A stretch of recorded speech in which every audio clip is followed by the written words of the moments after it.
બને એટલો વાણીનો સંયમ રાખો, નહીં તો મુખરતા દોષ લાગે.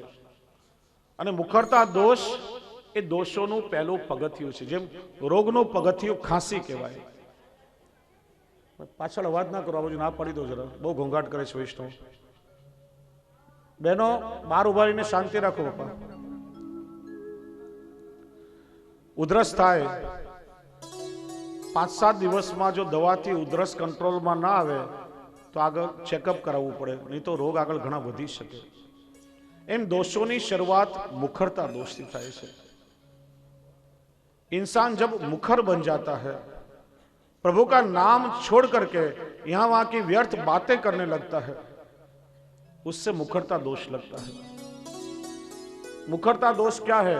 अमेरिका के वैज्ञानिकों ने थोड़े वर्ष पूर्व इसके ऊपर भी वैज्ञानिक प्रयोग किए हैं.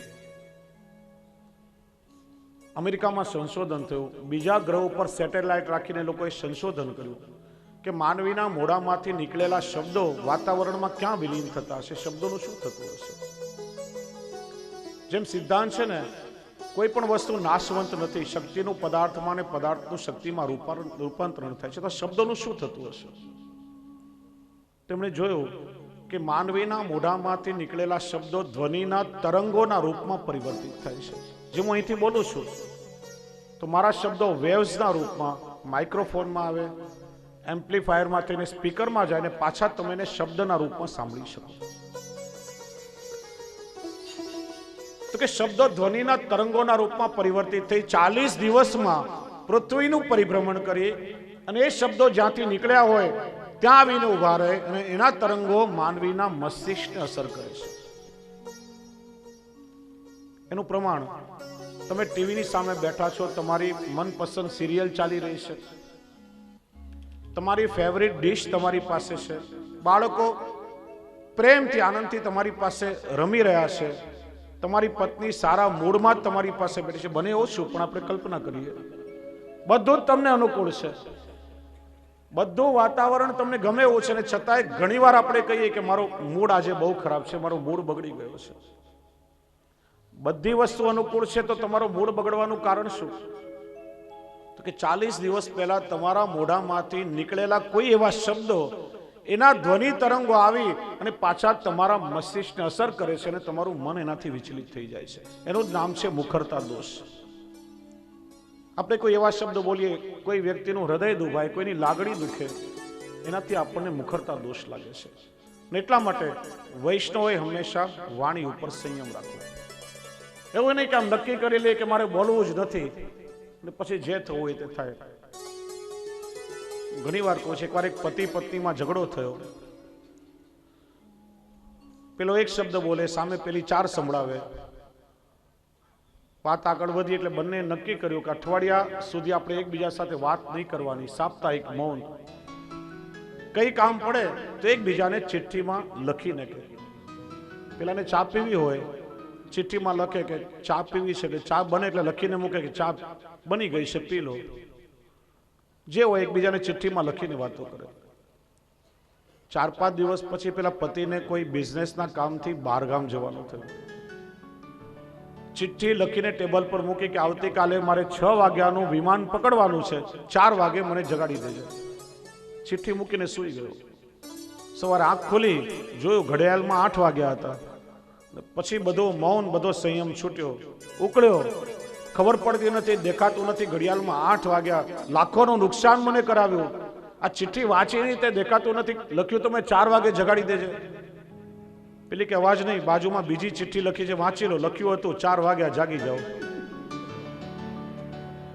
આવા મૌનનો અર્થ શું? એટલે શ્રી હરિરાયજી કહે છે, નિરુદ્ધ વચનો વાક્યમ આવશ્યક્યમ ઉદાહરણ. પ્રભુની સેવામાં ખપ પૂરતી વાણીનો કેવલ ઉપયોગ કરો. ઉદ્ધવજી એ જ વાત કહે છે કે પ્રભુનું નિત્ય લીલાધામ છે, આ સામાન્ય ભૂમિ નથી, આ વ્રજ ભૂમિ છે.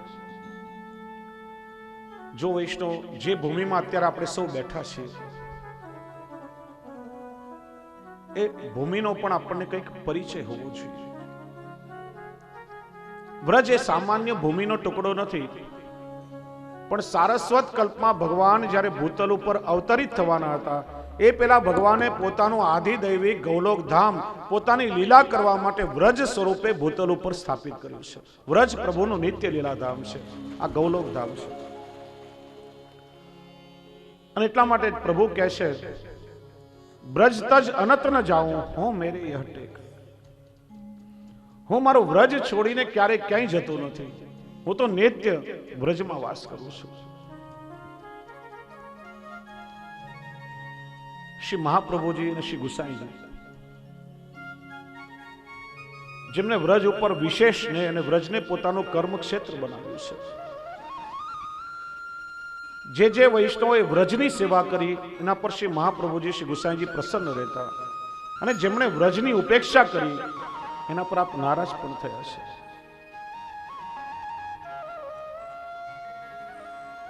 શ્રી મહાપ્રભુજીની સમગ્ર ભારતમાં 84 બેઠક છે, પણ એમાંથી 22 બેઠક કેવલ વ્રજમાં બિરાજે છે. શ્રી મહાપ્રભુજીનું નામ છે સર્વોત્તમજીમાં પ્રિય વ્રજ સ્થિતિ અને ગોવર્ધનો સ્થિત ઉત્સાહ. વ્રજમાં વાસ કરવા શ્રી મહાપ્રભુજીને ખૂબ જ પ્રિય. કાશી હનુમાન ઘાટ પર શ્રી મહાપ્રભુજી આસુરવ્યામો લીલા કરી, પણ શ્રી ગિરિરાજજીની કંદરામાં દંડવતી શિલા પાછળ શ્રી મહાપ્રભુજીએ પોતાના દિવ્ય તેજોમય સ્વરૂપને પધરાવ્યું. શ્રી ગિરિરાજજીમાં નિત્ય શ્રી મહાપ્રભુજી બિરાજે છે. શ્રી ગુસાઈજી પણ સદેહ શ્રી ગિરિરાજજીની કંદરામાં પધાર્યા છે. પ્રસંગ તમને યાદ હશે, અહીંયા બાજુમાં શ્યામ ઢાક છે, શ્યામ ઢાકનો આ પ્રસંગ. શ્રી મહાપ્રભુજી પોતાના બાળકો સાથે બિરાજતા હતા. બહાર થોડો ઘોંઘાટ સંભળાયો. શ્રી ગિરધરજીને પૂછ્યું, બાવા જુઓ તો આ શેનો શોર બકોર છે? શ્રી ગિરધરજી આવીને જોયું, વાત કરી, કાકાજી ચમાર વ્રજમાં મોચીને ચમાર કે ચમાર લોકોનો ગધેડો મરી ગયો છે અને પગને ઘસીટતા ઘસીટતા લઈ જાય છે, એનો ઘોંઘાટ છે. ત્યારે શ્રી ગુસાઈજી આજ્ઞા કરી, બાવા વા ગધે કે ભાગ્ય કો કહા કહું, મોકો હો એસો કર્યો. ગધેડો કેટલો ભાગ્યશાળી છે કે એના દેહને વ્રજની રજમાંથી ઘસીટતા ઘસીટતા લઈ જાય છે. મારો દેહ છૂટે ત્યારે મારા શરીરને પણ વ્રજની રજમાંથી એ જ રીતે ખેંચતા ખેંચતા લઈ જજો. શ્રી ગુસાઈજી તો સદેહે ગિરિરાજજીની કંદરામાં પધાર્યા, પણ ઉત્તર ક્રિયા કરવા માટે ઉત્તરીય વસ્ત્ર શ્રી ગિરધરજીને આપતા ગયા, અને એ જ રીતે ગિરધરજી ઉત્તરીય વસ્ત્રને ખેંચતા ખેંચતા વ્રજની રજમાં પધરાવી અને એની ઉત્તર ક્રિયા કરી છે. તો આપણે કહીએ છીએ, તન પુલકિત બ્રજ રજ में लौटत गोविंद कुंड में नहीं तरेटी श्री गोवर्धन की रही. ભાગ્ય હોય ત્યારે આ રજનું સેવન કરવાનું, આ ભૂમિનું સેવન કરવાનું સૌભાગ્ય જીવને મળે છે. 33 કોટી દેવો અને 33 કોટી તીર્થો વ્રજનો આશ્રય કરી નિત્ય વ્રજમાં વસે છે. પુરાણમાં પ્રસંગ આવે છે, ભગવાને પેલા હયગ્રીવને માર્યો, વેદો પાછા બ્રહ્માજીને આપ્યા, ભગવાને બધા તીર્થોનું આવાહન કર્યું, તીર્થોમાં સ્નાન કર્યું અને પ્રયાગને તીર્થરાજ બનાવી પ્રયાગને તીર્થોનું રાજ તિલક કર્યું. પ્રયાગ તીર્થોના રાજા થાય એટલે બધા તીર્થોએ આવી પ્રયાગનો આશ્રય કર્યો, પ્રયાગનું સન્માન કર્યું, યથાશક્તિ ભેટ કરી. પ્રયાગને એનો મદ આવી ગયો. ત્યાં નારદજી આવીને કહ્યું, પ્રભુની લીલા છે, મહાત્મ્ય પ્રગટ કરવું છે. પ્રયાગરાજ, ભગવાને તમને તીર્થોનો રાજા બનાવ્યો, બધા તીર્થોએ તમારું સન્માન કર્યું, પણ વ્રજના કોઈ તીર્થ તમને મળવા આવ્યા નહીં. પ્રયાગને ક્રોધ આવ્યો, પ્રભુ પાસે આવ્યા, કહ્યું, પ્રભુ આપે જ મને તીર્થોનો રાજા બનાવ્યો, આ બધા તીર્થોએ મારો આશ્રય કર્યો, પણ વ્રજનું કોઈ તીર્થ મારા શરણમાં ના આવ્યું. ત્યારે ભગવાન હસવા લાગ્યા, કહ્યું, પ્રયાગરાજ, મેં તમને તીર્થોનો રાજા બનાવ્યો છે, પણ મારા ઘરનો નહીં. વ્રજ એ મારું નિજ ધામ છે, મારું પોતાનું નિજ ગ્રહ છે. એ તમારો આશ્રય ન કરે, તમારે એનો આશ્રય કરવો જોઈએ. ત્યારથી તીર્થરાજ પ્રયાગ બધા તીર્થો સાથે વ્રજમાં આવીને વસી ગયા છે. એટલા માટે વ્રજની યાત્રા વૈષ્ણવ કરે ત્યારે સમગ્ર ભારતના 33 કોટી તીર્થોની યાત્રાનું ફળ એને મળે છે. પણ આપણે યાત્રાના એ તીર્થોના ફળ માટે યાત્રા નથી કરતા. વૈષ્ણવ તો વ્રજની રજનું સેવન કરવા અને પ્રભુની લીલાનું અનુસંધાન કરવા માટે વ્રજવાસ કરે છે. વ્રજ એ સ્વયં ભગવદ રૂપ છે. શ્રી મહાપ્રભુજીએ વ્રજના સ્વરૂપનું દર્શન પ્રભુદાસ જલોટાને કરાવ્યું. શિયાળાના દિવસો બંસીબટમાં પ્રભુદાસ જલોટા શ્રી મહાપ્રભુજીની સાથે વહેલી સવારે પ્રભુની સેવા પહોંચી શ્રી મહાપ્રભુજીએ મહાપ્રસાદ ગ્રહણ કર્યો અને અધરામૃતની પાતળ પ્રભુદાસ જલોટા માટે મૂકી. પ્રભુદાસ જલોટા કે મહારાજ હજી સુધી મેં સ્નાન કર્યા નથી અને સ્નાન કર્યા વગર મહાપ્રસાદ કઈ રીતે લઉં? ત્યારે શ્રી મહાપ્રભુજી અલૌકિક સ્વરૂપના દર્શન કરાવ્યા. વૃક્ષે વૃક્ષે વેણુધારી પત્રે પત્રે ચતુર્ભુજ યત્ર વૃંદાવનસ તત્ર લક્ષાલક્ષ કથાકુત રજાદપી જલપુણ્યમ જલસોપી રજવરમ યત્ર વૃંદાવનસ તત્ર સ્નાત્વા સ્નાત્વા કથાકુત. પ્રભુદાસા વ્રજ છે. પ્રત્યેક વૃક્ષમાં વેણુધારી સ્વરૂપે ઠાકોરજી સ્વયં બિરાજે છે અને પાંદડે પાંદડે ચતુર્ભુજ ભગવાન બિરાજે છે. અહીંયા જલ પણ ઉત્તમ અને રસ પણ ઉત્તમ. જલ કયું? સ્મરશ્રમજ લાણુભી સકલ ગાત્ર જય સંગમ. પ્રભુના પ્રેમ રસનું દ્રવીભૂત સ્વરૂપ શ્રી યમુનાજી. અને રજ એ પણ પ્રભુની ચરણ રજ. જલથી નાવ તો પણ દેહ પવિત્ર થાય અને રજ ઉડીને તમારા શરીરને લાગે ને તો પણ કૃતકૃત્ય થઈ જાઓ. અહીંયા નાવા ન નવાની પંચાત શું કરવી? એટલે જ વ્રજમાં ક્યારે અપરસ છોવાતી નથી. વ્રજ રજ ઉડે તો પણ દેહ આપણું કૃતકૃત્ય. અને એ સ્વરૂપના દર્શન કરી પ્રભુદાસ જલોટાએ ત્યારે ને ત્યારે મહાપ્રસાદ લીધા છે. આ રજમાં એ સામર્થ્ય છે. મુક્તિ એકવાર ભગવાનને કહેશે, મુક્તિ કહે ગોપાલ સો મેરી મુક્તિ બતાવો. પ્રભુ હું તો બધાને મુક્ત કરું છું પણ મારી મુક્તિનો ઉપાય શું?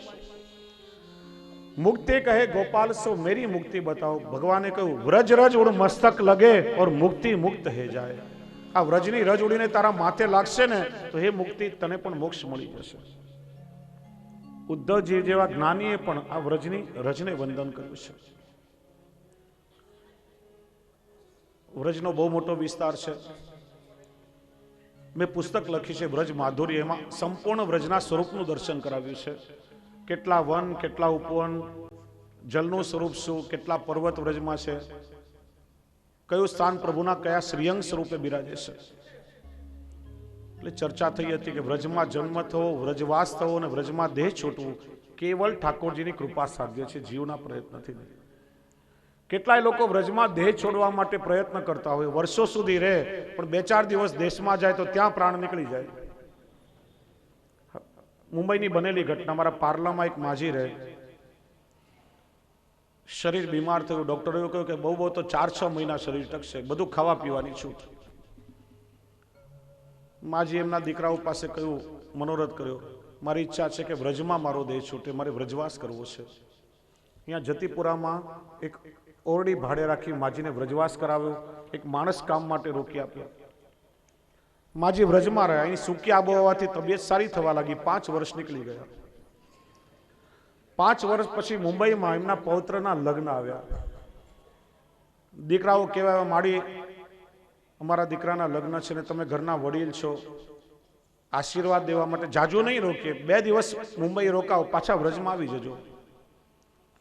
5 વર્ષ વ્રજવાસ કર્યા પછી માજીનું મન પાછું લૌકિકમાં લલચાયું. ઘણા સમયથી કોઈ સગાવાલાને મળી નથી, પ્રસંગ છે, બધા ભેગા થશે. 2 દિવસ માટે મુંબઈ આવ્યા. વિમાનમાં આવ્યા. 3જા દિવસની રિટર્ન ટિકિટ હતી. લગ્ન થયા, રિસેપ્શન થયું, રાત્રે એટેક આવ્યો અને મુંબઈમાં હાર્ટફેલ થઈ ગયું. 5 વર્ષનો પરિશ્રમ બધો વ્યર્થ. 2007માં મારી દંડવતી પરિક્રમા. અમરેલીના જ એક વૈષ્ણવ દંડવતી પરિક્રમાના છેલ્લા દિવસે દંડવત કરતા કરતા ગિરિરાજજીની તળેટીમાં જ એમને દંડવત કરતા રહી ગયા. એક દીકરો અમેરિકા, 2 દીકરા મુંબઈ. ટેલિફોન કર્યો. દીકરાઓએ કહ્યું જ્યારે ગિરિરાજજીની તળેટીમાં વ્રજમાં દેહ છૂટ્યો છે, અમને આવતા વિલંબ થશે, એમનું બધું જ ક્રિયાકર્મ ત્યાં કરો. બધા વૈષ્ણવોએ ભેગા થઈને ગિરિરાજજીની તળેટીમાં એમનું ક્રિયાકર્મ કર્યું. કેટલું ભાગ્ય! આ સંયોગ કેવલ પ્રભુની કૃપાથી મળે. એટલા માટે વ્રજ એ વૈષ્ણવોનું પિયરિયું પણ છે અને આપણું સાસરિયું પણ છે. આ જીવનભર અને દેહ છૂટ્યા પછી વૈષ્ણવોનો મનમાં સૌથી મોટો મનોરથ હોય ને તો એ જ કે મને વ્રજવાસ ક્યારે આવે. એટલે અવારનવાર યમુનાજીને વિનંતી કરે, ધન્ય શ્રી યમુના કૃપા કરી શ્રી ગોકુલ વ્રજ સુખ આપજો, વ્રજની રજમાં અહર્નિશમને સ્થિર કરીને સ્થાપજો. અને જ્યારે જ્યારે વ્રજમાં જવાનું સૌભાગ્ય મળે કોઈ આચાર્ય બાળકોની યાત્રા હોય અથવા તો કોઈ સંઘ જતો હોય ને પત્રિકા હાથમાં આવે ને તો વૈષ્ણવ રાજી થઈ જાય. મારા પ્રિયતમનું નિમંત્રણ આજે મને આવ્યું છે. આવ્યા શ્રી યમુનાજીના નોતરા અને મારે જાવું વ્રજ સાસરીએ. આજ કોઈ રોકો નહીં. વ્રજ આપણું પિયર અને સાસરિયું બંને. કઈ રીતે?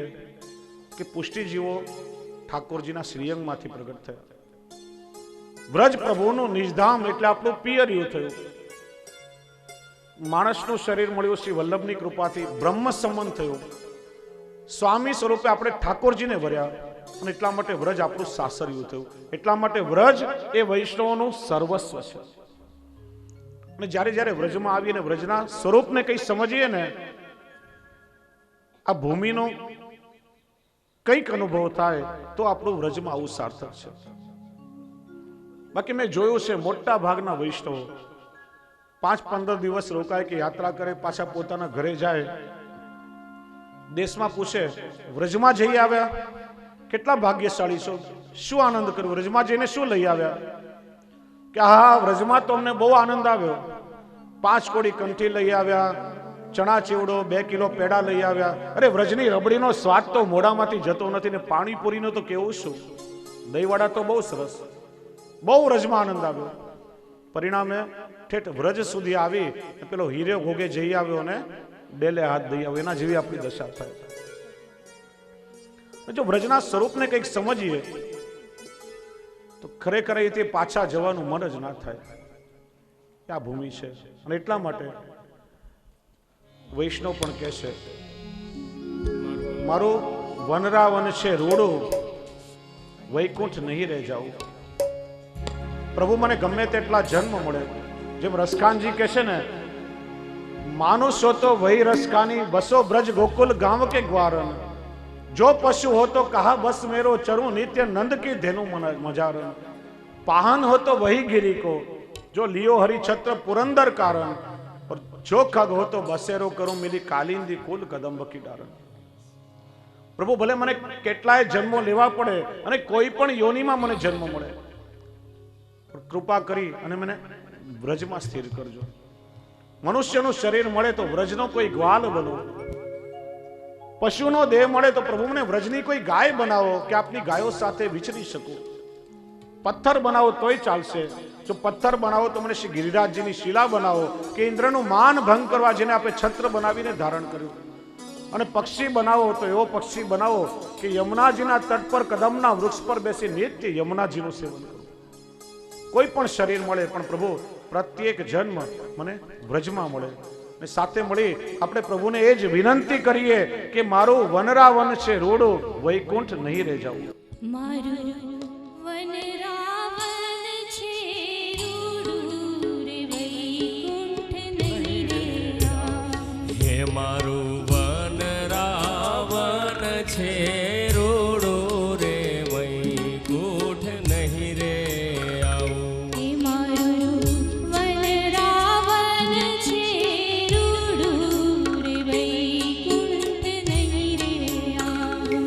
હે મારું વનરાવન છે રોડું, વૈકુંઠ નહીં રે આઉં. હે નહીં આવું હો નંદજીના લાલ રે, વૈકુંઠ નહીં રે આઉં. હે નહીં આવું રે નંદજીના લાલ રે, વૈકુંઠ નહીં રે આવું. હે મારું વનરાવન છે રોડું રે, વૈકુંઠ નહીં રે આવું.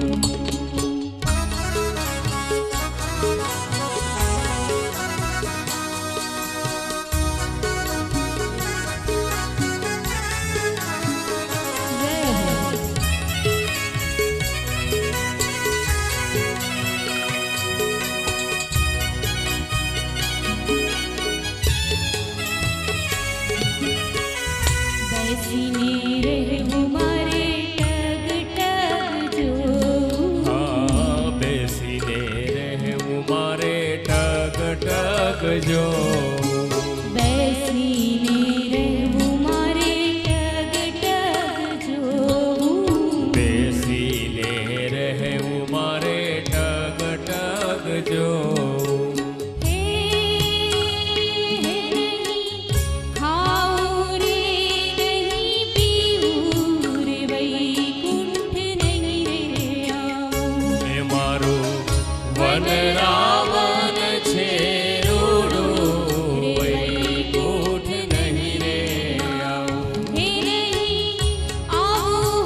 જીના લાલ રે વૈકુંઠ નહીં રે આવું હે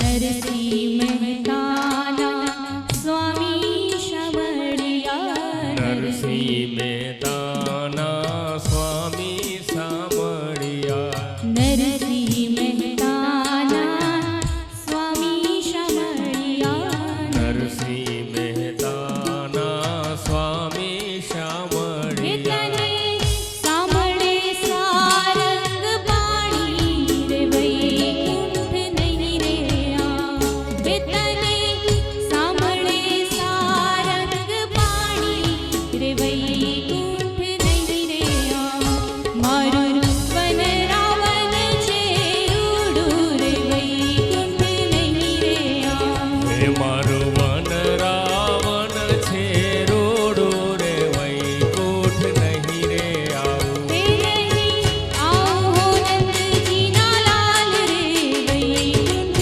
નહીં રે હે નહીં આવું હો નંદજીના લાલ રે વૈકુંઠ નહીં રે આવું વન રાવણ છે રૂડું રે વૈકુંઠ નહીં રે હે મારું વન રાવણ છે રોડું રે વૈકુંઠ નહીં રે આવું હે નહીં આવો નંદજીના લાલ રે વૈકુંઠ નહીં રે હે નહીં આવું હો નંદજીના લાલ રે વૈકુંઠ નહીં રે આવું હે મારું વન રાવણ છે રૂડું રે વૈકુંઠ નહીં રે વન રાવણ છે રોડું રે વૈકુંઠ નહીં રે રે વૈકુંઠ નહીં રે કે વૈકુંઠ નહીં રે વૈકુંઠ નહીં રે બોલીએ શ્રી કૃષ્ણ કનૈયા લાલ કી જય શ્રી વલ્લભાઈ ધીશ કી જય દરેક પોતાના સ્થાને ગોઠવાઈ જશું બધા. તો એ બ્રજના સ્વરૂપનો અનુભવ ઉદ્ધવજીએ કર્યો. એ પ્રભુની લીલા ભૂમિમાં ઉદ્ધવજીને વિદુરજી સામ સામે મળ્યા, ભગવત સ્મરણ કર્યા. વિદુરજીએ કૃષ્ણના કુશળ સમાચાર પૂછ્યા અને કૃષ્ણનું સ્મરણ થતા જ ઉદ્ધવજીના નેત્રોમાંથી અશ્રુ વહેવા લાગ્યા.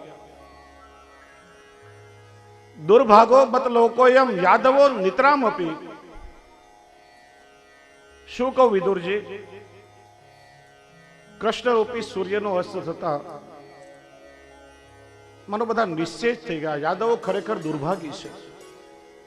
ભાગવતજીમાં બે વ્યક્તિને દુર્ભાગી કહેવામાં આવ્યા, એક યાદવો અને બીજું કુબ્જા. કુબ્જાને પ્રભુ પોતાના સ્વરૂપાનંદનું દાન દેવા માંગતા હતા, અને કુબ્જાએ લૌકિક સુખની માગણી કરી, એટલા માટે દુર્ભાગી કહેવામાં આવી. અને ઉદ્ધવજી કે છે આ યાદવો પણ દુર્ભાગી છે. કૃષ્ણ જેવા યોગ પુરુષ અમારા યાદવ કુળમાં પ્રગટ થયા. પ્રભુ પાસેથી અમે પૂરતું જ્ઞાન પણ ન મેળવી શક્યા, એમની સેવા પણ ન કરી શક્યા, ને એમને એમ કૃષ્ણ અમને છોડીને ચાલ્યા ગયા. એનાથી મોટું દુર્ભાગ્ય બીજું કયું હોય? જો વૈષ્ણવ અનાયાસે કોઈ ઉત્તમ વસ્તુ આપણને મળે, પણ જ્યાં સુધી એની ઉત્તમતાનું જ્ઞાન ન થાય ત્યાં સુધી એ ઉત્તમતાનો અનુભવ આપણે કરી શકતા નથી. માનો કરોડો રૂપિયાનો હીરો તમને મળે, પણ એના મૂલ્યનું જ્ઞાન ન હોય તો ધનવાન ન થઈ શકાય. માનો કે તમને પારસમણી મળ્યો હોય, પણ એ પારસમણીને પથ્થર સમજો તો પારસની કિંમત શું? એમ 84 લાખ યોનિમાં ફરતા ફરતા માણસનું શરીર મળ્યું. કેટલાય દેવી દેવતાઓને પૂજી છેવટે શ્રી વલ્લભની કૃપા થઈ, બ્રહ્મ સંબંધ થયું, પ્રભુની સાથે આપણું વરણ થયું અને વૈષ્ણવ કુળમાં અવતાર મળ્યો. અને છતાં પણ આપણી વૈષ્ણવતાનું જ્ઞાન ન હોય, આપણે જો પોતાના સ્વરૂપને ન ઓળખીએ તો એ વૈષ્ણવ કુળમાં અવતાર મળ્યો શું કામ?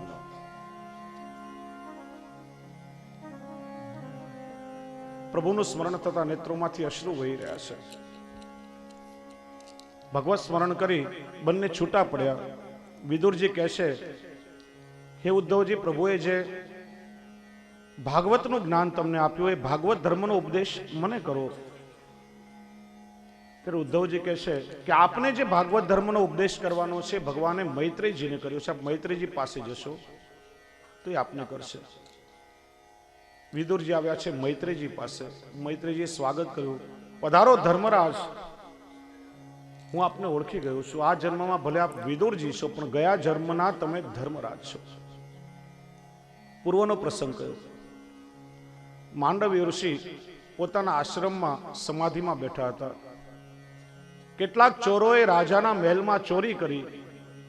રાજાના સિપાહીઓ પાછળ પડ્યા. ચોરો ભાગતા ભાગતા માંડવ્ય મુનિના આશ્રમમાં આવ્યા અને રાજાનું ચોરેલું ધન આશ્રમમાં ફેંકીને ચાલ્યા ગયા. ઋષિના આશ્રમમાં રાજાનું ચોરાયેલું ધન સિપાહીઓને મળ્યું. ઋષિને ચોર સમજી પકડીને લઈ ગયા. રાજાએ ફાંસીના માચડે ચડાવવાનો આદેશ આપ્યો. 2-3 વાર કોશિશ કરી પણ ઋષિના પ્રાણ નીકળતા નથી. રાજા ભયભીત થયો. લાગે છે અજાણતા મારાથી કોઈ અપરાધ થઈ રહ્યો છે. ઋષિના ચરણમાં પડ્યા, તો મને ક્ષમા કરો, મારાથી લાગે છે કોઈ અપરાધ થયો છે. માંડવ્ય મુનિ કે રાજન, તારા અપરાધને તો હું ક્ષમા કરીશ, પણ જેણે કારણ વગર મારા ભાગ્યમાં દંડ લખ્યો એ ધર્મરાજને હું ક્ષમા નહીં કરું. માંડવ્ય મુનિ આવ્યા છે ધર્મરાજ પાસે. કેવા લાગ્યા કે જ્યારે મેં કોઈ અપરાધ કર્યો નથી તો મૃત્યુના મંચ સુધી જવાનો દંડ તે મારા ભાગ્યમાં કેમ લખ્યો? યમરાજ વિચારે કોઈ યોગ્ય ઉત્તર નહીં આપું તો ઋષિના શાપનો ભોગ બનવું પડશે. ત્યારે એમણે કહ્યું કે તમે નાના બાળક હતા ત્યારે પતંગિયાની પાંખમાં તમે કાંટો ભોંક્યો હતો અને એના પરિણામે તમારે મૃત્યુના મંચ સુધી જવું પડ્યું. માંડવ્ય મુનિ કે રાજન, શાસ્ત્રો તો મેં પણ ઘણા વાંચ્યા છે અને હું જાણું છું કે બાળકની અબોધ અવસ્થામાં જો કોઈ અપરાધ કરે તો એનો દંડ એને પ્રત્યક્ષમાં ન ભોગવવાનો હોય, એને કેવલ સ્વપ્નમાં ભોગવવો પડે. અને એવું ન કરતા તમે મારી સાથે અન્યાય કર્યો છે, માટે તમને શ્રાપ આપું છું કે તમે ક્ષુદ્ર યોનિમાં જન્મશો અને પરિણામે તમે દાસીના પુત્રના રૂપમાં જન્મ લઈને આવ્યા છો. અને ત્યારે ભાગવત ધર્મનો ઉપદેશ મૈત્રેયજી વિદુરજીને કરે છે. વિદુરજી પૂછે છે કે આ જગતમાં સાચું સુખ શેમાં રહેલું છે? જેમ દયારામભાઈ કહે છે ને કે માટી પીલતા તેલ નીકળે અને મૃગ જળથી જો માણસની તૃષ્ણા સંતોષાય તો જ સંસારની પાછળ ભાગતા ભાગતા માણસને સુખ મળે. આજે માનવીને ખબર નથી કે આપણું સાચું સુખ શેમાં રહેલું છે, આપણું લક્ષ્ય શું છે, કયા લક્ષ્યની આપણે પ્રાપ્તિ કરવી છે. કે છે ને એકવાર એક સંત પાસે એક વિદ્યાર્થી પગે લાગવા આવ્યો, વંદન કર્યા. સંતે પૂછ્યું, બેટા શું કરે છે? કે મહારાજ હમણાં તો SSC માં ભણું છું. કે SSC માં ભણીને તું શું કરીશ? સારા માર્ક મેળવીશ. કે માની લે કે SSC માં તને સૌથી સારા માર્ક મળ્યા પછી તો કે વિજ્ઞાનમાં એડમિશન લઈશ. માની લે તને સારામાં સારી વિજ્ઞાનની કોલેજમાં એડમિશન મળી ગયું, પછી કે હું 12મી સાયન્સમાં સારા માર્ક લાવવાનો પ્રયત્ન કરીશ. તો માની લે તને 12મીમાં ફર્સ્ટ ક્લાસ પાસ થયો, પછી હું મેડિકલ કોલેજમાં એડમિશન લઈશ. માની લે શહેરની સૌથી સારી મેડિકલ કોલેજમાં તને એડમિશન મળી ગયું, પછી હું મોટો ડોક્ટર બનીશ. માની લે આ શહેરનો સૌથી મોટો સર્જન ડોક્ટર તું બની ગયો, પછી હું મારી પોતાની હોસ્પિટલ ખોલીશ. માની લે આધુનિક સુવિધાઓ વાળી તારી એક અદ્યતન હોસ્પિટલ ખોલી ગઈ, પછી હું લગ્ન કરીશ. કે માની લે કે આ દેશની સૌથી સુંદર કન્યા સાથે તારા લગ્ન થઈ ગયા, પછી મને સંતાન થાય, પછી સાંભળીને પેલો કંટાળી ગયો, પછી શું? પછી હું મરી જઈશ. કે મરવા માટે તારે આટલું બધું કરવું પડે? અમારે ત્યાં તો લોકો એમને મરી જતા હોય. મરવા માટે જો આ બધું કરવાનું હોય તો આ મહેનત કરવાનો અર્થ શું? લોકોને ખબર નથી કે આપણું લક્ષ્ય આજે શેમાં છે. સુખની શોધમાં માનવી આ સંસારમાં ભટક્યા કરે છે. વિચારે કે આ સંસારમાં મને ક્યાંય સુખ મળી જશે, પણ સુખ તો મળવું બાજુ પર રહ્યું, પણ દુઃખના ડુંગરો એના જીવનમાં ખડકાયા કરે છે. કોઈએ બહુ સરસ કહ્યું છે કે સુખનું સરનામું આપો. સુખ ક્યાં છે? જો દરિયાની વચ્ચે સુખ મળતું હોય ને તરાપો લઈ અને સુખ શોધવા માટે જવું. એના ઘરનો રંગ કયો છે, એનો જાપો કેવો છે, ક્યાંથી વળવાનું, ક્યાં નીકળવાનું. અરે આકાશમાં કઈ સુખ સંતાયું હોય ને તો પાંખો ફેલાવીને ઉડતો ઉડતો સુખ લેવા માટે જવું. પણ મને કોઈ સુખનું સરનામું તો આપો. જીવનના કોઈ એક પાના પર, જીવનના કોઈ એક પાના પર એનો નકશો છાપો.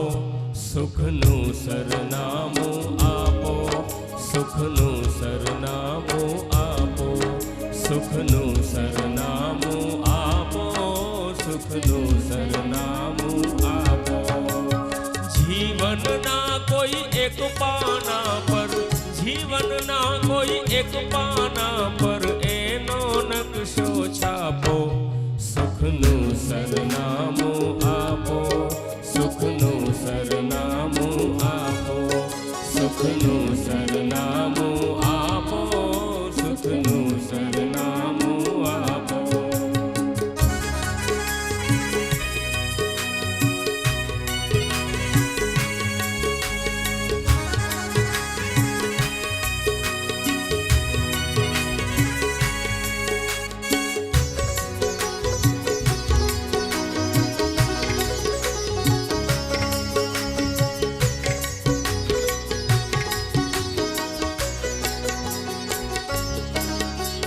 સૌથી પહેલા એ સમજાવો ક્યાંથી નીકળવાનું.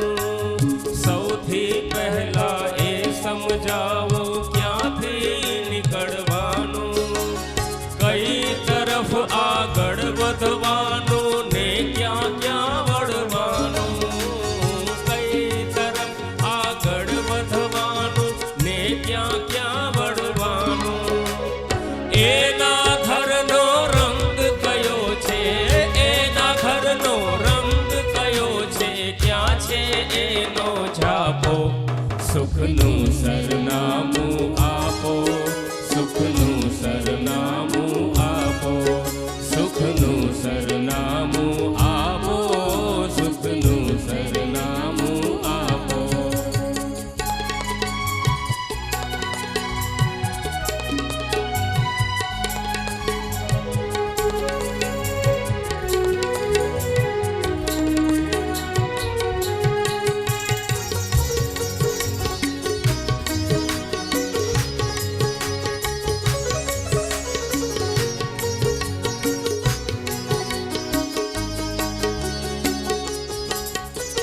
ચરણ લઈને દોડું, સાથે રાખું ખુલ્લી આંખો.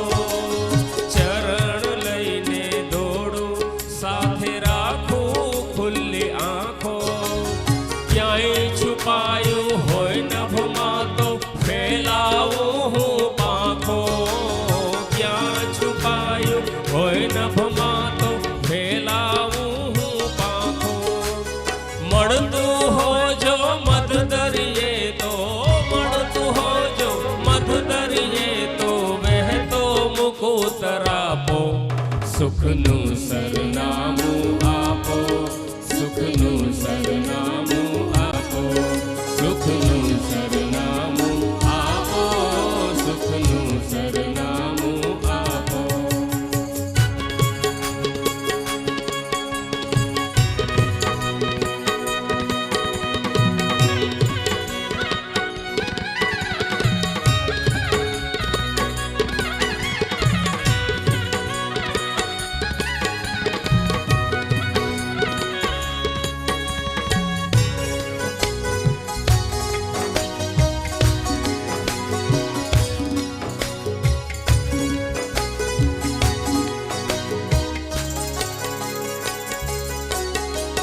કેટલા ગાઉં, કેટલા યોજન, કહો કેટલું દૂર. કેટલા ગાઉં, કેટલા યોજન, કહો કેટલું દૂર. ડગ મારું કે મારું છલાંગ, કહો કેટલું દૂર. ડગ મારું કે મારું છલાંગ, કહો કેટલું દૂર. મન અને મૃગ જળ વચ્ચેનું, મન અને મૃગ જળ વચ્ચેનું અંતર કોઈ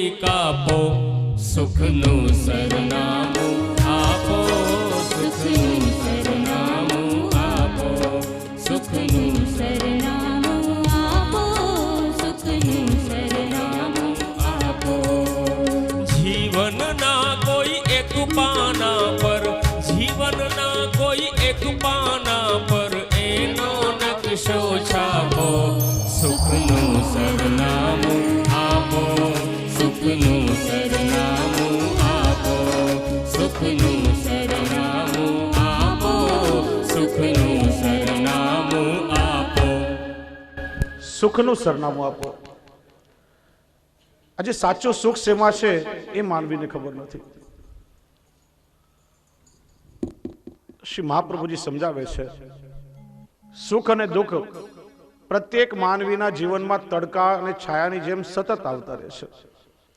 જગતમાં કોઈ પૂર્ણ રૂપે સુખી થતું નથી કે કોઈ પૂર્ણ રૂપે દુઃખી પણ હોતું નથી. કેટલાય દુઃખની વચ્ચે થોડા સુખ પણ હોય અને કેટલાય સુખમાં કોઈ દુઃખનું કારણ પણ હોય. સુખ અને દુઃખ બધાથી પર આનંદ છે અને આનંદની પ્રાપ્તિ કેવલ પ્રભુના ચરણમાં થઈ શકે છે. જેનું ક્યારે પાછું દુઃખમાં પરિવર્તન ન થાય એ ભજનાનંદ. શ્રી મહાપ્રભુજી આનંદના પ્રકાર બતાવે છે, વિષયાનંદ, બ્રહ્માનંદ, ભજનાનંદ. લૌકિક વિષય ભોગવી જેને આપણે આનંદ માનીએ પણ આનંદનો આભાસ માત્ર છે, એ સુખનું પાછું દુઃખમાં પરિવર્તન થાય. રૂપિયા જોઈતા હોય, રૂપિયા મળે, સુખનો આભાસ થાય, પણ રૂપિયા ચાલ્યા જાય, કોઈ ધાડ પાડીને લઈ જાય તો સુખ પાછું દુઃખમાં પરિણમે. મનગમતી ગાડી મળે, સુખનો અનુભવ થાય, પણ એ ગાડીનો એક્સિડન્ટ થાય તો એ જ સુખ પાછું દુઃખમાં પરિણમે. આ વિષયાનંદ. બ્રહ્માનંદ, જેનું અંતિમ ફળ મોક્ષ છે અથવા સ્વર્ગનું સુખ, પણ એમાં પણ ભગવાનના સ્વરૂપાનંદનો આનંદ નથી. જ્યારે સાચો આનંદ એ પ્રભુનો ભજનાનંદ છે, જે નિત્ય અને સ્થિત છે, જેનું ક્યારે પણ દુઃખમાં પરિવર્તન ન થાય. સુખ અને દુઃખ પ્રત્યેક માનવીના જીવનમાં ઓછા વધતા અંશે આવે છે. કે છે એકવાર એક ગામની બહાર એક તૂટેલું ફૂટેલું જૂનું મંદિર, એમાં અયોધ્યાથી સાધુ આવીને રહ્યો. 5-7 દિવસ થાય, જોયું મંદિરમાં કોઈ દર્શન કરવા ના આવે. વિચાર્યું કે જીવનો સ્વભાવ કે જ્યારે દુઃખી થાય ત્યારે પ્રભુની યાદ આવે, કોઈ દર્શન કરવા આવતો નથી. ગામમાં બધા લોકો બહુ સુખી લાગે છે. સુખ શોધવા માટે નીકળ્યો.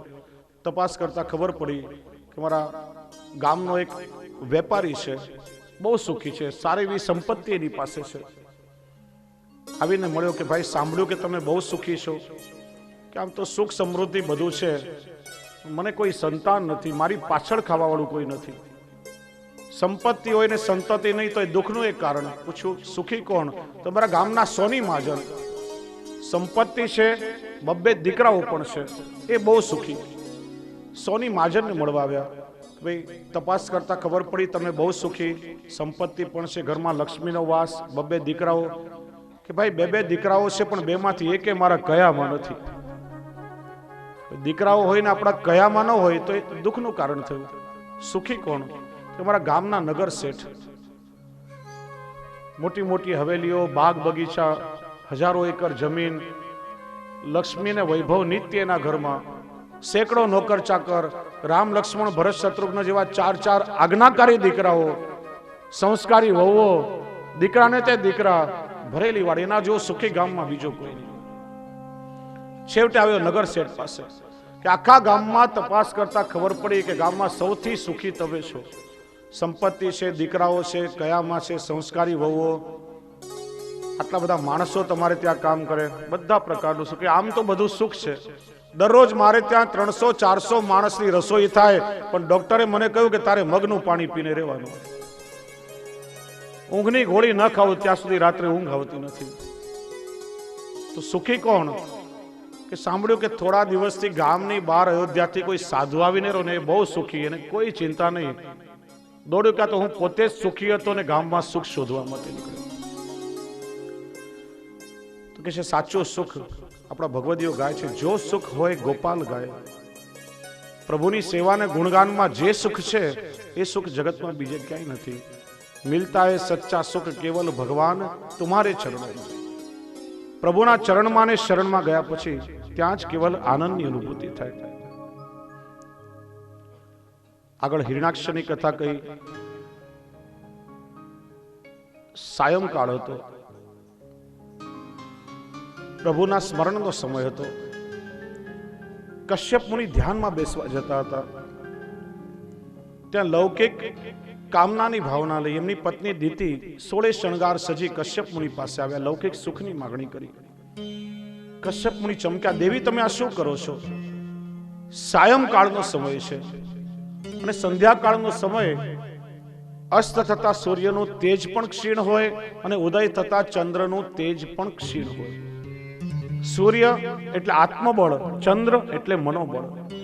સાયંકાળનો સમય એવો છે કે જેમાં માનવીનું આત્મબળ અને મનોબળ બંને ક્ષીણ થઈ જાય અને એ સમય ભગવત નામ લેવાનો સમય છે. અને એ સમયમાં તમે જો વિચલિત થશો તો અનાચાર થશે. દેવી તમે સંયમ રાખો. દીતિ માન્યા નહીં, બહુ આગ્રહ કર્યો, મોહવશ અનાચાર કરી બેઠા. કશ્યપ બોલ્યા કે મારા લાખ વાર સમજાવવા છતાં તમે ન માન્યા. લૌકિક સુખ માટે તમે સંયમ ખોયો, મને ભગવત સ્મરણથી તમે વિષયમાં પ્રેરિત કર્યો. તો જાઓ, તમારી કોખથી 2 રાક્ષસો જન્મ લેશે. અને એ સમયે હિરણ્યકશ્યપુ અને હિરણાક્ષ દીતિના ગર્ભમાં આવ્યા છે. એની કથા સંભળાવી. એકવાર સનત કુમારો વૈકુંઠના 6 દ્વાર પસાર કરી 7મા દ્વારે પ્રભુને મળવા આવ્યા. ત્યાં ભગવાનના દ્વારપાલ જય અને વિજય એમને રોક્યા. 3 વાર પ્રભુને મળવા વિનંતી કરે, 3 વાર જય અને વિજય પ્રભુ પાસે ન જવા દીધા. ત્યારે સનત કુમારોએ શાપ આપ્યો કે તમે પ્રભુની આટલા નજીક રહો છો અને અમે તો પ્રભુના ભક્તો છીએ, અમને પ્રભુની પાસે જતા તમે રોકો છો, અસુરો જેવું કાર્ય કરો છો. તમે 3 વાર અમને પ્રભુ પાસે જતા રોક્યા, માટે તમને શ્રાપ આપીએ કે 3 વાર તમારે અસુરોની યોનિમાં જન્મવું પડશે. આ સાંભળી ભગવાન ચમકી ગયા. ભગવાન દોડતા દોડતા આવ્યા, ક્ષમા માંગી. સેવકનો અપરાધ એક પ્રકારે સ્વામીનો અપરાધ માનવામાં આવે છે.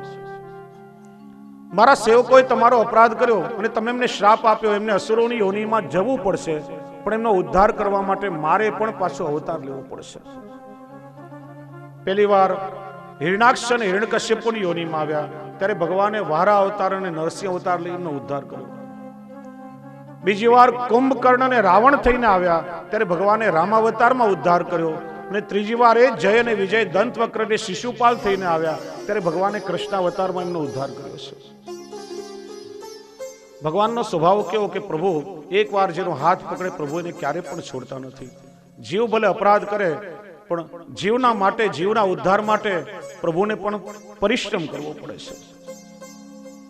અને ભગવાન પાસે જતા રોકનાર જય અને વિજય છે કે જે માનવીને લૌકિકમાં બહુ વિજય મળે, યશ કીર્તિ મળે, બધેનો જયકાર થાય, એનાથી એને અહમ આવે અને આજ જય અને વિજયને પ્રભુ સુધી પહોંચવામાં રોકનારા બને છે. એટલા માટે દીનતા હોવી જોઈએ. વરા અવતારની કથા કહી. હિરણાક્ષે જ્યારે પૃથ્વીને ઉપાડીને લઈ ગયો, નારદજી વિચારે કે પૃથ્વીને કઈ રીતે મુક્ત કરાવવું. અને ત્યારે બ્રહ્માજીના નાસિકામાંથી અંગુષ્ઠ જેટલું વારા ભગવાનનું સ્વરૂપ પ્રગટ થયું. બહાર નીકળીને મોટા વિશાળ હાથી જેવું સ્વરૂપ ધારણ કર્યું અને સુતલમાં જઈ હિરણાક્ષની સાથે યુદ્ધ કરી હિરણાક્ષને મારી પૃથ્વીને પાછી લાવી મનુ અને શતરૂપાને આપી. બોલીએ વારાહ નારાયણ ભગવાન. અને આગળ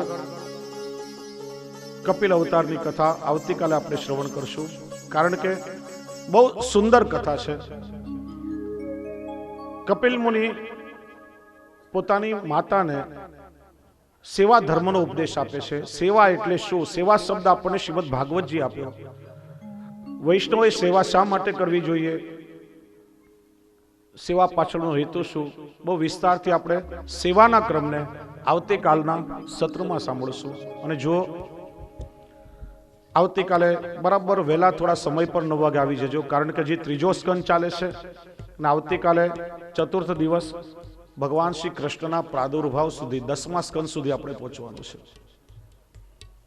3જા સ્કંદથી લઈને 10મા સ્કંદ સુધીની કથા આવતીકાલે શ્રવણ કરવાની છે.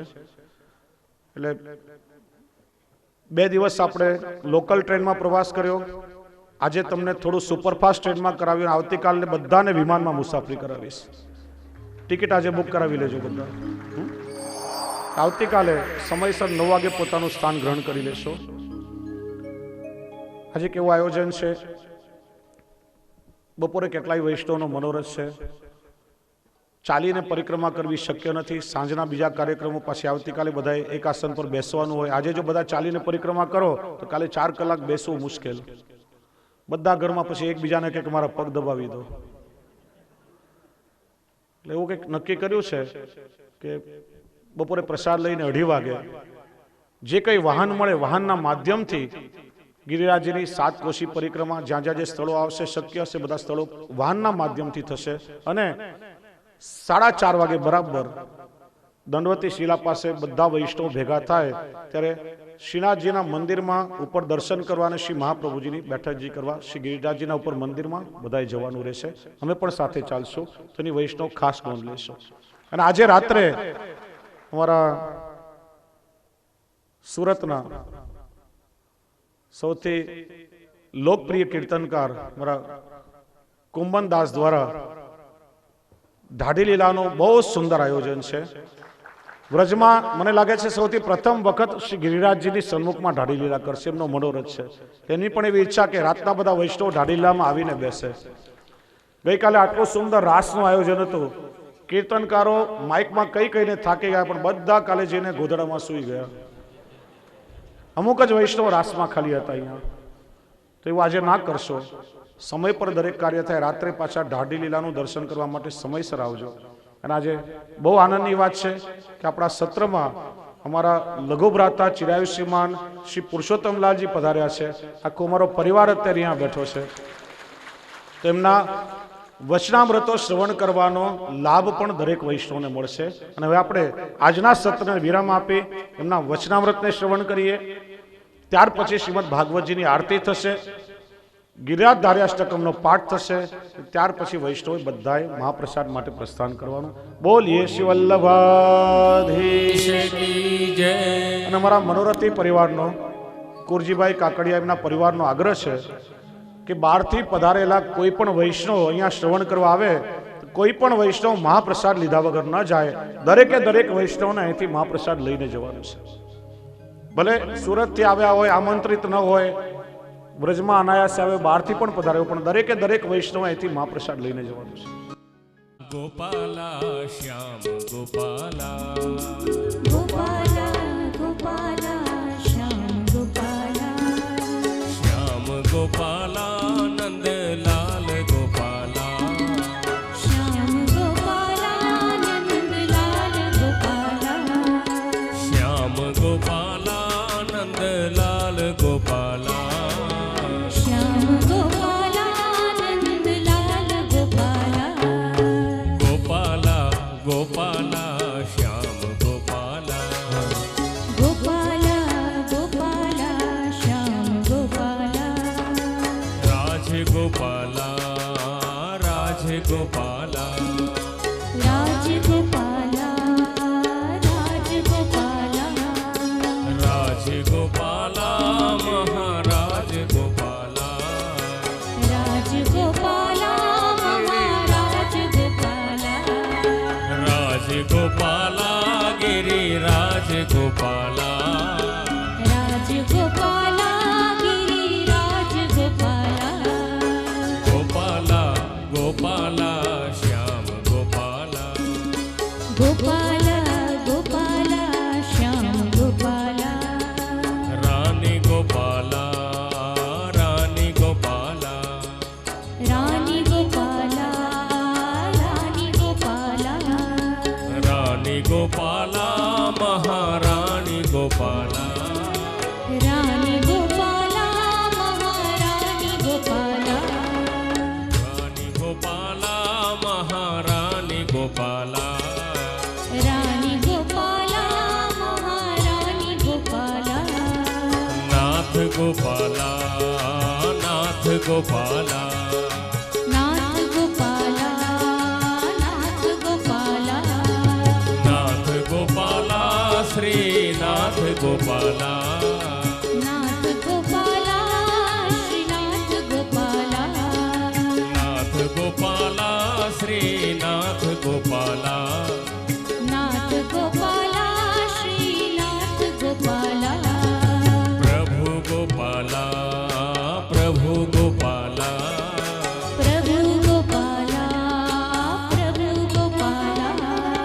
પ્રભુ ગોપાલા મહાપ્રભુ ગોપાલા પ્રભુ ગોપાલા મહાપ્રભુ ગોપાલા ગોપાલા ગોપાલા શ્યામ ગોપાલા ગોપાલા ગોપાલા શ્યામ ગોપાલા ગોપાલા ગોપાલા શ્યામ ગોપાલા ગોપાલા ગોપાલા શ્યામ ગોપાલા ગોપાલા ગોપાલા શ્યામ ગોપાલા ગોપાલા ગોપાલા શ્યામ ગોપાલા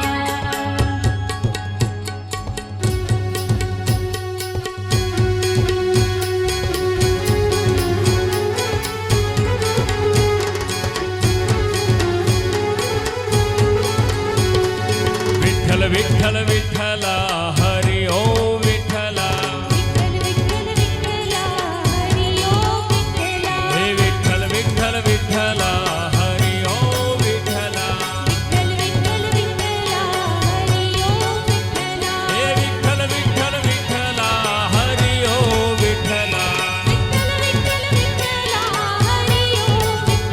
હે વિઠ્ઠલ વિઠ્ઠલ વિઠ્ઠલા હરિ ઓમ વિઠ્ઠલા વિઠ્ઠલ વિઠ્ઠલ વિઠ્ઠલા હરિ ઓમ વિઠ્ઠલા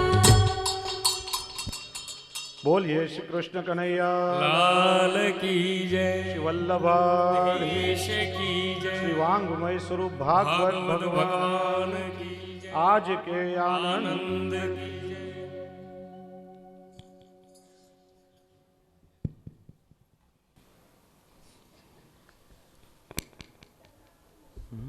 नमो भगवते तस्मै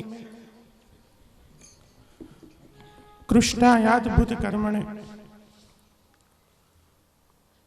रूप नाम विभेदेन जगत क्रीडति यो यतः सच्चिदानंद रूपाय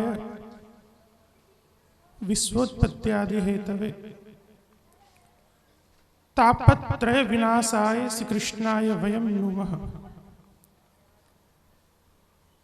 पुष्टिमार्गीय सर्वज्ञ करुणारस्फुरितः श्रेष्ठ फल प्रदाता च तस्मै श्री गुरुवे नमः।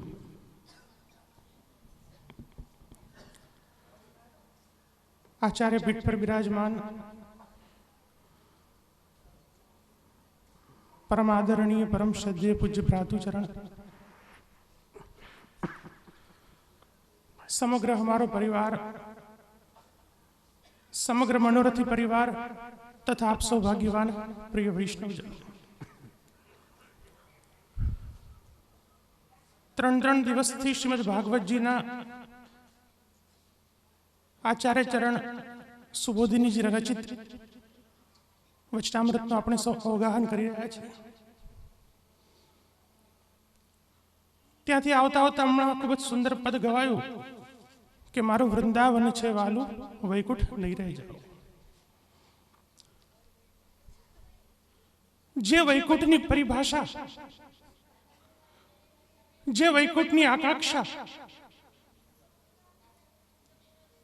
મર્યાદા માર્ગીય જીવો प्रपत्ति मार्गीय जीव राखे छे कि हमारो मोक्ष शू हमारे पामवू होय तो शू पामवू तो के वैकुंठ पामवू पण पुष्टि मार्गीय वैष्णव शू कहे छे कि जे हमने व्रजनो वास थतो होय त्यां अमारे वैकुंठ पण जवू नथी सतत हमने गिरिराजजीनुं सानिध्य प्राप्त होय सतत हमने प्रभुनुं सानिध्य प्राप्त होय सतत श्री यमुनाजी में स्नान करवानुं सौभाग्य प्राप्त मळतुं होय तो त्यां वैकुंठ पण शुं कामनुं એવું સાનિધ્ય તો કેવલ વ્રજમાં જ મળી શકે છે અને એટલા માટે જ અષ્ટ સખાઓએ પણ ગાયું છે કે તરેટી શ્રી ગોવર્ધન કી રહી તન પુલકિત વ્રજ રજ મે લોટત ગોવિંદ કુંડ મે વ્રજની રજનું મહાત્મ્ય જેના વિશે બોલવું કે જેના વિશે વિચારવું પણ આપણા જેવા જીવોના બુદ્ધિથી કક્ષાથી પર છે એ વ્રજનો વાસ જેની સામે ભગવદીઓ પણ એમ કહે છે કે વૈકુંઠ પણ શૂન્ય છે એ જ્યારે આપણને પુષ્ટિમાર્ગી જીવને પ્રાપ્ત થતો હોય તો વિચાર કરો કે આપણું કેટલું સૌભાગ્ય છે આપણું કેટલું અહોભાગ્ય છે અને એટલા માટે જ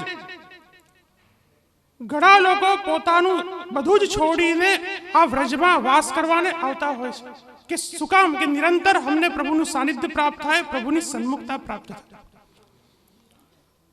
ઘણા એવા લોકો છે, ઘણા એવા વૈષ્ણવો છે, ઘણી સંપત્તિ હોવા છતાં પણ એ બાબતનો વિચાર કરતા નથી.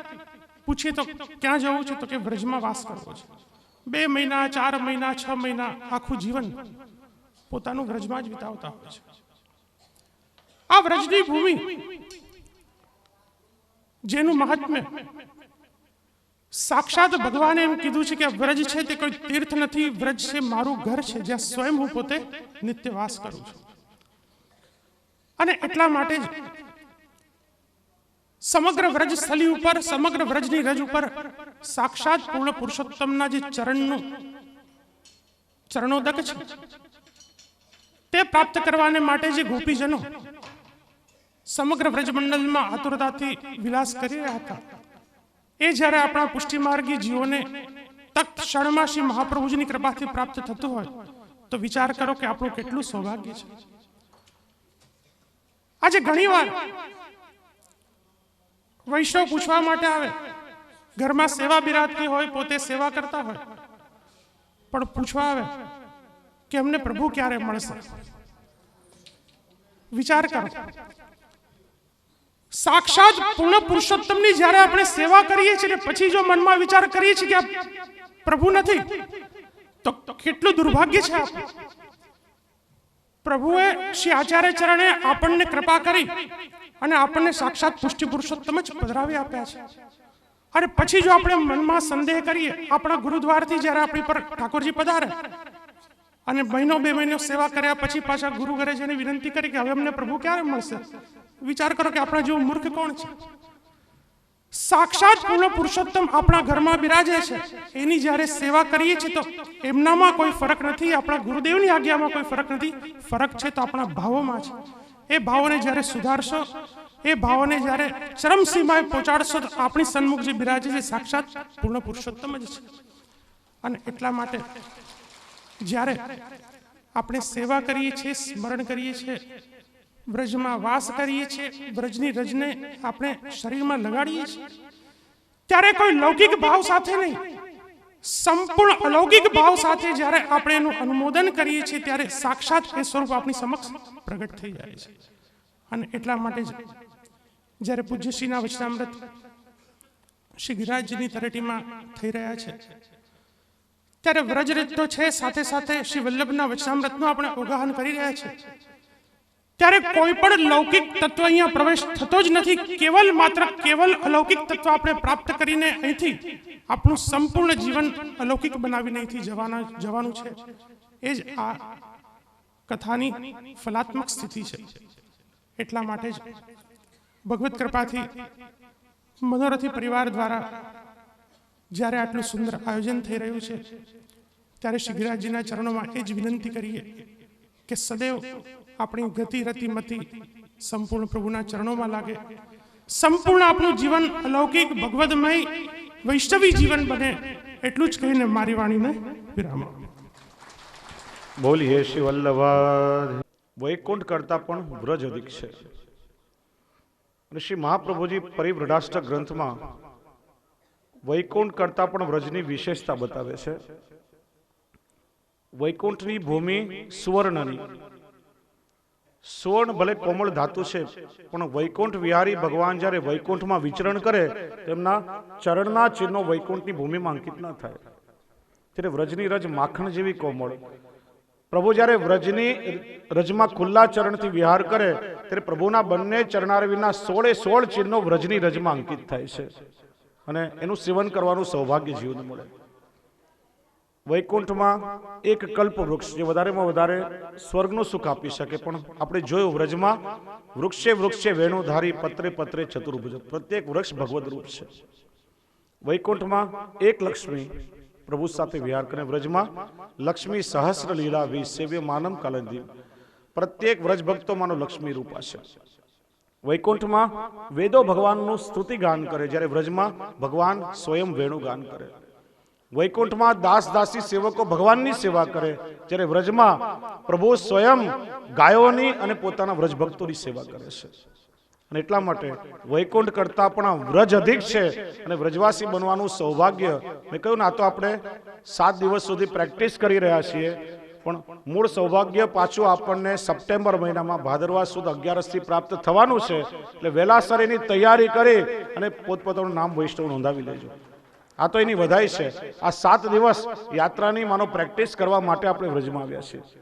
અત્યારે એવી સરસ પ્રેક્ટિસ થઈ જાય તો ખૂબ સુંદર રીતે 40 દિવસ સુધી આપણે સૌ વ્રજ યાત્રા કરી અને એવા વ્રજની રજમાં રંગાઈ જઈએ કે પ્રતિ ક્ષણ ઠાકોરજીની લીલાનું સતત અનુસંધાન બને. બોલીએ શ્રી વલ્લભાધીશ. મનોરથી પરિવાર આરતી માટે આવી જશે.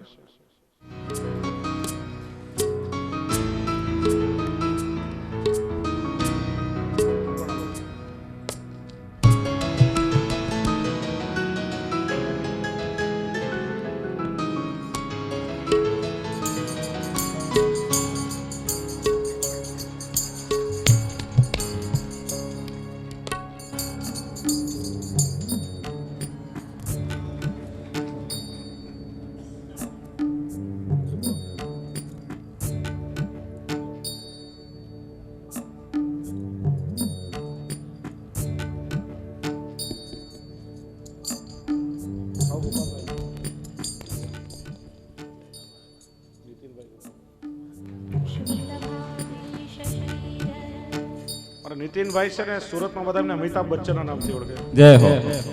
લગભગ બધા વૈષ્ણવ.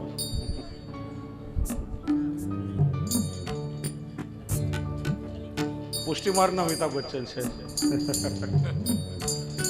ખૂબ ઠાકોરની કૃપા છે.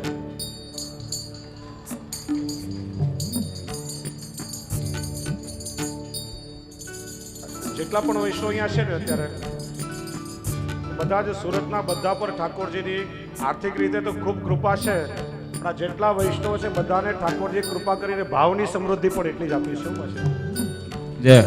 ભાવથી પણ આ બધા વૈષ્ણવ સમૃદ્ધ છે, ત્યારે જ અહીંયા વ્રજમાં આવી અને આ સેવાનો લાભ લઈ શકે. બહુ મોટી ઠાકોરજીની કૃપા.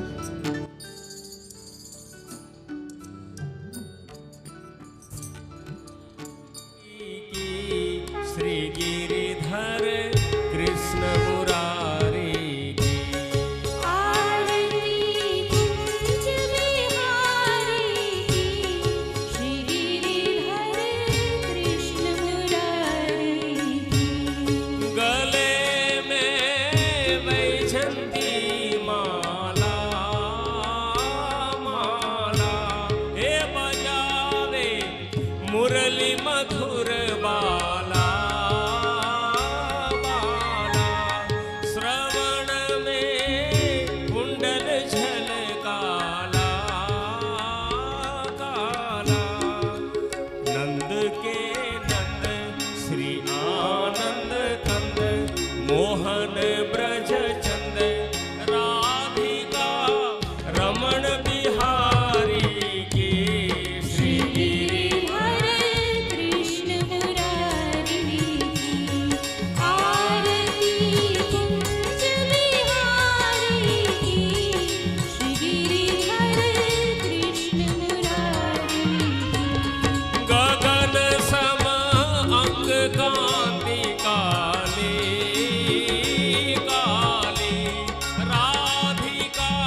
श्री गिरिधर कृष्ण मुरारी की, श्री गिरिधर कृष्ण मुरारी की, श्री गिरिधर कृष्ण मुरारी की। कृष्ण कन्हैया लाल की जय। भक्ताभिलाषा चरितानुसारी दुग्धादिचौरे यशो विसारी कुमारिकानन्दितघोषनारी मम प्रभु श्री गिरिराजधारी मम प्रभु श्री गिरिराजधारी, मम प्रभु श्री गिरिराजधारी। व्रजाङ्गनावृन्द सदा विहारी अङ्गे गृहागारितमोपहारी क्रीडारसावेशितमोऽभिसारी मम प्रभु श्री गिरिराजधारी मम प्रभु श्री गिरिराजधारी, मम प्रभु श्री गिरिराजधारी। वेणुस्वनानन्दितपन्नगारी रसातलानोद्यपदप्रचारी क्रीडन्वयस्या कृतिदैत्यमारी मम प्रभु श्री गिरिराजधारी मम प्रभु श्री गिरिराजधारी, मम प्रभु श्री गिरिराजधारी। पुलिन्ददारा हितशम्बरारी रमासुदोदारदया प्रकारी गोवर्धने कन्दफलोपहारी मम प्रभु श्री गिरिराजधारी मम प्रभु श्री गिरिराजधारी, मम प्रभु श्री गिरिराजधारी।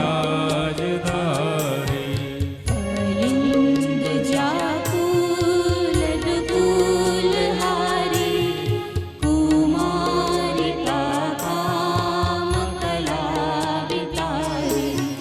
वृन्दावने गोधनवृन्दचारी मम प्रभु श्री गिरिराजधारी मम प्रभु श्री गिरिराजधारी, मम प्रभु श्री गिरिराजधारी। व्रजेन्द्र सर्वाधिक सर्वकारी, महेन्द्र गर्वाधिक गर्वहारी वृन्दावने कन्दफलोपहारी मम प्रभु श्री गिरिराजधारी मम प्रभु श्री गिरिराजधारी, मम प्रभु श्री गिरिराजधारी।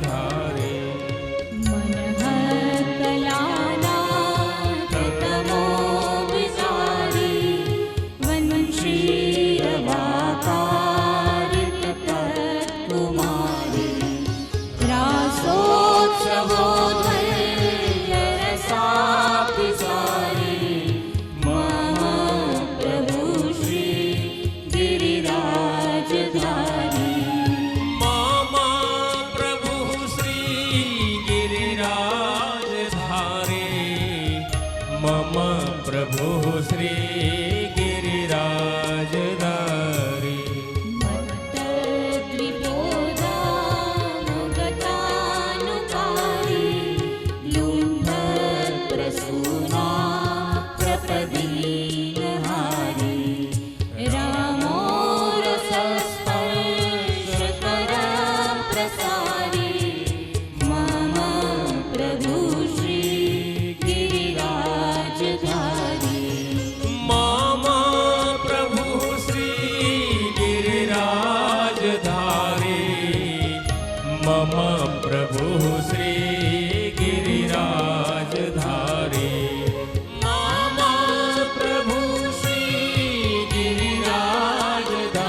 रहिए तलेटी श्री गोवर्धन की रहिए। नितपति मदन गोपाल लाल के चरण कमल चितलिए तलेटी श्री गोवर्धन की रहिए। तन पुलकित ब्रज रज में लोटत गोविंद कुंड में नहीं। रसिका प्रीतम हित चित की बात गिरधारी जुसो कहिए तलेटी श्री गोवर्धन की रहिए। श्री गोवर्धन की रहिए तलेटी श्री गोवर्धन की गोवर्धन की गोवर्धन की रहिए।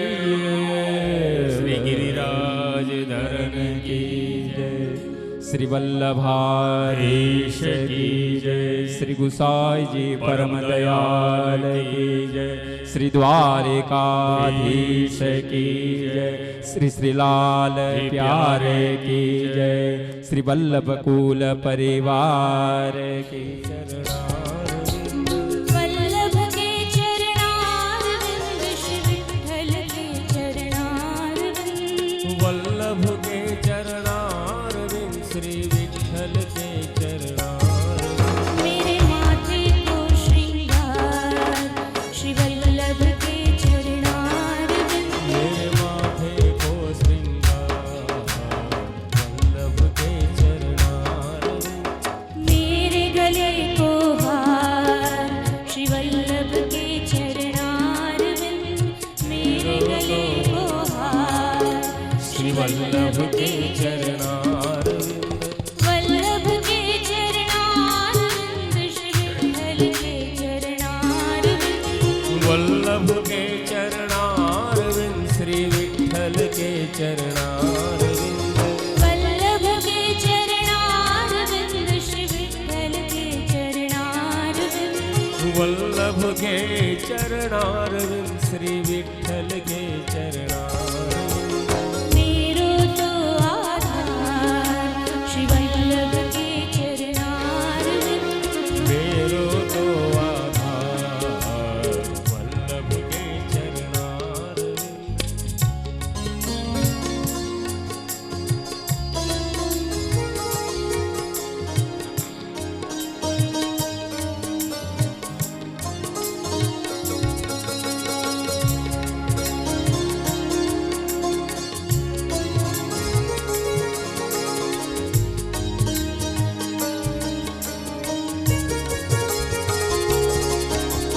जाऊं मैं बलिहार श्री वल्लभ के चरणारविंद। जाऊं मैं बलिहार श्री वल्लभ के चरणारविंद। जाऊं मैं बलिहार श्री वल्लभ के चरणारविंद। जाऊं मैं बलिहार श्री वल्लभ के चरणारविंद। वल्लभ के चरणारविंद श्री विठ्ठल के चरणारविंद। वल्लभ के चरणारविंद श्री विठ्ठल के चरणारविंद। मेरो तो आधार श्री वल्लभ के चरणारविंद। मेरो तो आधार श्री वल्लभ के चरणारविंद। जाऊं मैं बलिहार श्री वल्लभ के चरणारविंद। निरकुआरंवार श्री वल्लभ के चरणारविंद। वल्लभ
श्रीद्वारिकाधीशं शोभया नित्यसेवितम्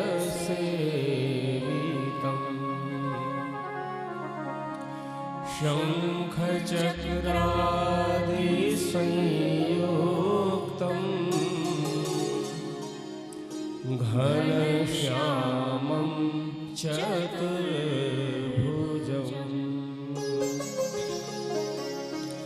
नमामि श्रीबालकृष्णं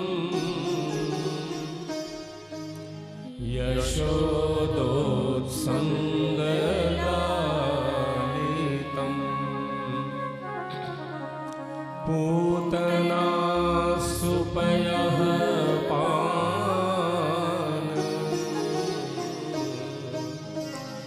रक्षिता शेषबालकम्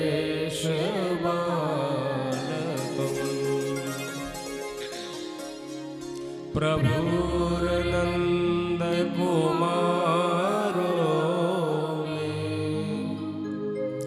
स्वामिनी वृषभानुजा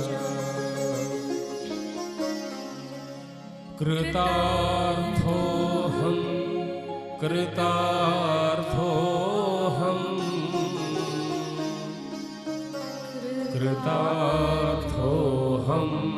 न संशय चिन्ता सन्तानहन्ता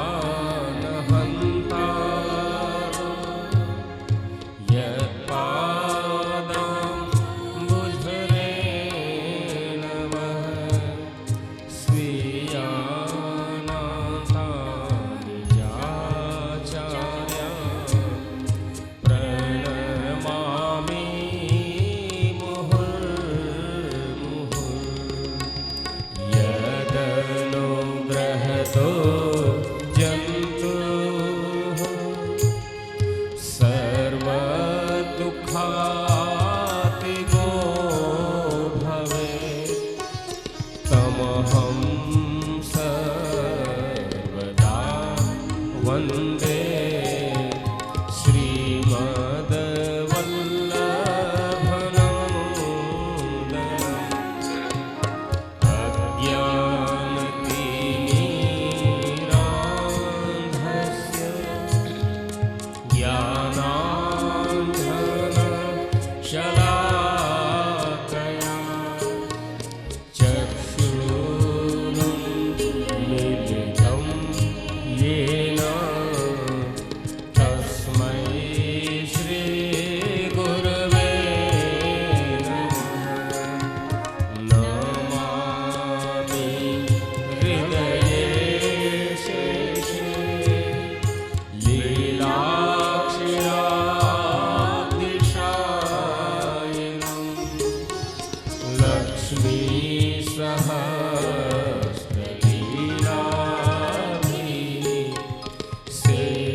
नित्यं श्रीमथुराधिपं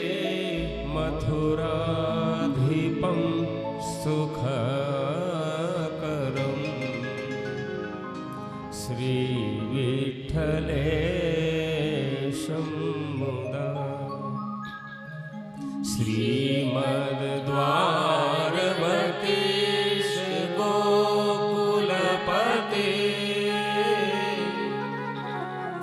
શ્રી ગોકુલે વિભુ શ્રીમન્મથ મોહનમ નટવરમ શ્રી બાલકૃષ્ણમ ભજે. શ્રી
સચ્ચિદાનંદ રૂપાય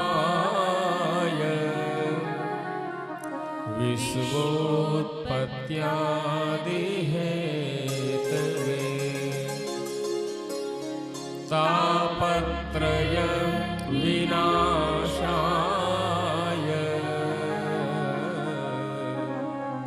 શ્રી કૃષ્ણાય વયમ નુમઃ. અર્થં તસ્ય વિવેચિતું નહિ વિભુર વૈશ્વાનરાત્વાપતે રન્યસ્તત્ર વિધાય માનુષતનું મા વ્યાસવ શ્રીપદે દત્વાજ્ઞાચ કૃપાવલોકનપટુર યસ્માદતોહં મુદા ગૂઢાર્થં પ્રગટીકરોમિ બહુધા વ્યાસસ્ય વિષ્ણો પ્રિયં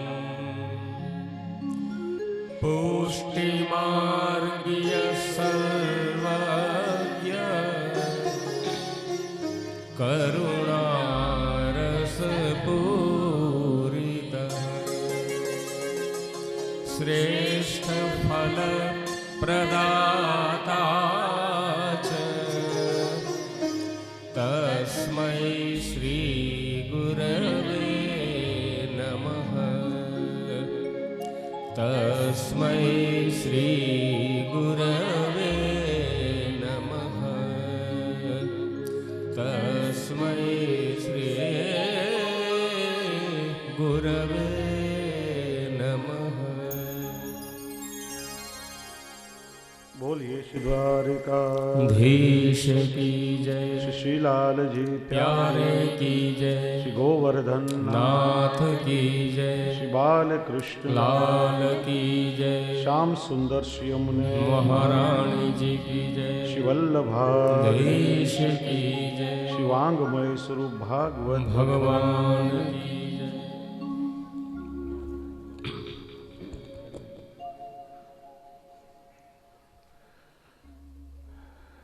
સમગ્ર ભક્તિ સત્રના મુખ્ય મનોરથી પરમ ભગવતી શ્રી કુરજીભાઈ કાકડિયા, શ્રી રોહિતભાઈ, શ્રી કાળુભાઈ, શ્રી નાગજીભાઈ, અંકિતભાઈ, રૈયાભાઈ, પોપટભાઈ, સમગ્ર કાકડિયા પરિવાર, બિરાજમાન વંદનીય ભૂદેવો, બ્રહ્મદેવો, મારા કીર્તનકાર વૃંદ, આપ સૌ વ્રજવાસી વલ્લભ ચરણાનુરાગી ભગવતી વૈષ્ણવ, શ્રીમદ ભાગવતી યાત્રાનો આજે ચતુર્થ દિવસ, ત્રીજા સ્કંદનું આપણે સૌ દર્શન કરી રહ્યા છીએ અને 10મા સ્કંદ સુધી ભગવાન શ્રી કૃષ્ણના પ્રાગટ્ય મહોત્સવ સુધી પહોંચવાનું છે.